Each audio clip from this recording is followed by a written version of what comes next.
I turned $5 into $10,000 gambling on DraftKings. That story coming up. Hi, I'm Evan Davis. I hope you add some music to your day. Add some music, just add some music right there. Alright, now before we get started, let me just say, please do not take this video as advice, financial or otherwise. Gambling can be a dangerous, addicting behavior, and as such, you should only do it if you are of age, you are not under the influence, never with money you can't afford to lose. Please do not take my success as indicative of any future success of yourself or anyone else. I got extremely lucky in the end. So, if you're in America and you're in a state that has legalized sports gambling, betting online, you've probably seen a bunch of ads for different platforms like DraftKings, FanDuel, and every other app under the sun. Pretty much inescapable in your average baseball game, whether that's typical fantasy lineups or betting lines on the games. I decided I wanted to get on this. I wanted to see what I could do with my analytics degree. So I signed up, used some promo codes, and got myself started on DraftKings. My initial PayPal balance was $11, left over from some old eBay activity. Now, the interesting thing about getting started with DraftKings or a lot of these other apps is that they start you out with pretty decent bonuses. In DraftKings, the one I took primary advantage of was $100 on one of their blackjack games. Now, while they give you $100 credit, they pay you out in real money like a proper blackjack game. So winning a $1 hand will net you $2 real. So I took my initial deposit of $5, some promo bonuses, and eventually I got that up to about 200 something. At this point I decided, man, you know what? I'm making decent money. I kind of want to buy something. So I looked online, I decided, hey, I want to get a Tampa Bay Buccaneers Mike Evans jersey, and that's $100. So I essentially set a limit of myself for $10 a day, and I kept making $10, and I was betting primarily on quick action sort of things, whether that would be result of a pitch in an at-bat, sort of team to get first down, result of a drive in a football game, etc. Once I started getting closer to my goal, I also started experimenting around with some different things they had on DraftKings, because ultimately $10 making pretty much $1 bets on these quick turnarounds would take a long time, if you weren't lucky that day. So I kind of got into roulette, and roulette is European roulette, essentially the closest you're going to get to 50-50 odds if you're not a blackjack wizard, and allegedly that get you to 51. But again, don't take this as advice. Again, gambling, not the best thing in the world. So I started on November 26th, and by November 13th, I was able to withdraw my first $100, and I got my Mike Evans jersey. Now, the roulette thing is sort of where I would spend most of my time in the future when I was gambling on DraftKings. It was primarily that, the occasional odd sports betting, and I would sometimes use the money I made on roulette to play other casino games. It's just for the entertainment value of it. A couple days later, I made a $20 withdrawal to put that money towards Tiger King koozies. By November 22nd, I had withdrawn another $700, and about a week later, on the 28th, I withdrew $1,000. I spent $183.77 of that buying some Rays gear, primarily, American League Championship Series and World Series merchandise. Spent $250 on a birthday present for someone. On November 5th, I withdrew $300 and then another $600. On the same day, I spent $210.69 on Buccaneers decorations and apparel. One day later, on the 6th, I withdrew another $100. Spent about $88 on another gift. On the 9th, I withdrew $210 and then $90. The 16th, for whatever reason, withdrew $328.55. I think this is about the time I was trying to keep my PayPal balance at round numbers, at the 500s, the 1,000. 18th, withdrew another $100. 25th, withdrew another $300. Used some of this money to buy Popsick merchandise from Jeff Ramsey of Rooster Teeth Productions fame. Spent about another $90 buying some PewDiePie shirts, as if I didn't have enough already.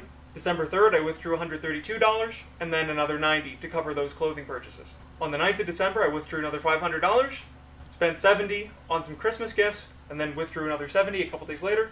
Bought another Christmas gift on the 16th, withdrew the money to cover that.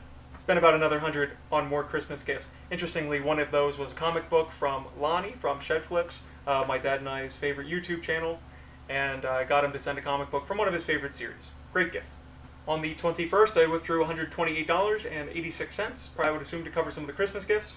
On the 21st, I then withdrew another $500. January 4th, withdrawal of another $500. Now on January 6th, I put $10 into FanDuel based on some promotions they had for the NFL games. Essentially put $5, any team to win, you get like $125 back. Granted, I ended up winning that promotion, lost the $5 trying their in-game parlay. Spent $42.39 on a Detective Pikachu amiibo. On the 8th, I then withdrew $503.54. Spent about $14 on a Wii Fit amiibo. On the 11th, I collected $130 from the FanDuel NFL promo. Bucks beating the Washington football team. Withdrew another $42.39. Withdrew $14.84. Bunch of purchases in a row here. About $17.50 for Robin. About $30 for the Loot Goblin. About $33 for Summer Outfit Isabel, although I'm not sure that's the right one. Spent about $25 for Gold Shovel Knight. $60 on one of my favorite, the Pikmin amiibo. Now we're back to making some money. February 1st, withdrew, and this one's a bit of a doozy, $1,037.05. I guess to cover a bit of the spending spree there. Got the Shovel Knight 3-pack, and then Link from Link's Awakening. February 5th, another doozy, $1,044.24. After that, I made a donation to charity, $100, to a charity that deals with getting kids into reading by donating comic books, as well as giving comic books to sick kids in the hospital. Spent $14.34 on some Buccaneer Super Bowl stuff. Sounds a little low, especially in comparison to some of my other purchases. However, I got a bit of a rebate because this jersey I initially ordered in a medium, was too small because of the chest. Returned it for a large when it was on sale.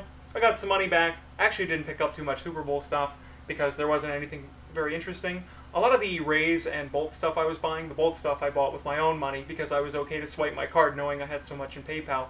A lot of the Bolts and Ray stuff I got, they had these cool sort of plaques where you had like game use stuff, memorabilia and all that.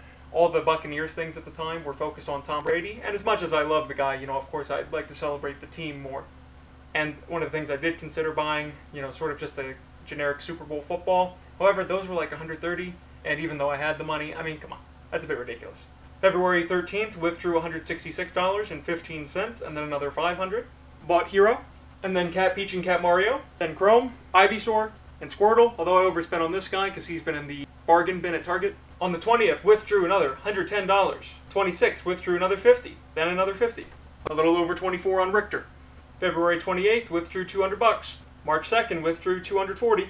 From Best Buy, we got Pichu, Dark Samus, and a Blu-ray copy of Now You See Me to save on shipping. Now, March 9th, this is the sad day in history. This is when I finally got. I lost. I wasn't really used to losing.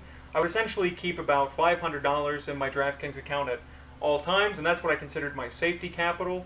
At that point, I sort of had this mentality where money didn't seem very real, which is a very bad way of looking at it, and of course why I say that, don't take my success as indicative of any future success, because it did kind of mess with my mentality about money. Because I had so much just sitting in the PayPal account, and I was essentially printing unlimited money, doing roulette, I was spending like a madman. My final withdrawal was for $40.86, which is what was left over after losing my $500 of safety capital. From there, just sort of made purchases, didn't get back into gambling. $42 on birthday gifts for my dad. About $50 for the newest Smash amiibo, Byleth, Terry, and Banjo.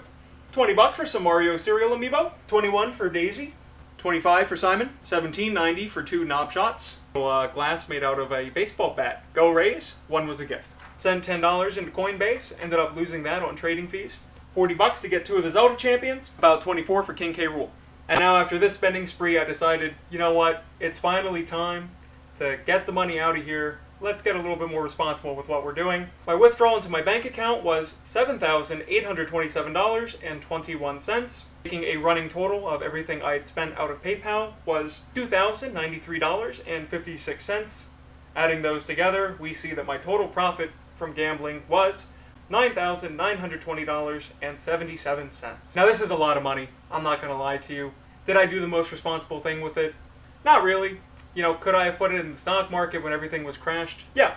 And I would have, say, close to $16,000 now if I was in at the exact bottom to now. However, you know what? I do enjoy everything I've bought, and it was entertaining. However, I do have a bit more of a negative look at gambling now that I finally lost. I did have sort of a longing after I was done. Essentially what I would do is I would have a website pulled up, playing fake roulette, just because I was used to doing it while taking my stretch breaks. Additionally, sometimes I would kind of just flip a coin and guess heads or tails, just to sort of recreate the vibe. Now, this wasn't my only experience gambling, however, otherwise I've pretty much been to the casino 2 times. The first time I lost about $110, not because, I lost, but because I dropped my ticket on the floor. So somebody made out well that day. Second time, I ended up making about 20 bucks or so playing the slots. So, overall enjoyable. But in conclusion, gambling can be an addictive behavior. It's sort of designed that way. The apps are built to keep you in there, sort of with the constant promotions, notifications, daily fantasy pools, etc. While some people can win at the end of the day, like I did, of course, the house always wins in the long run, and they did technically win about 500 or so of my dollars, based on my safety capital. Alright, with all that, I hope you guys enjoyed. Please like it if you enjoyed the video. Comment. Tell me about your experience. Don't tell me you're getting into gambling because of this video. I said don't do it. That's a bad idea. Subscribe if you want to see some more content. Ring that bell if you want to be notified when it comes out. Thank you all so much for watching, and please add some music to your day. Your smile, my world forever, the sunshine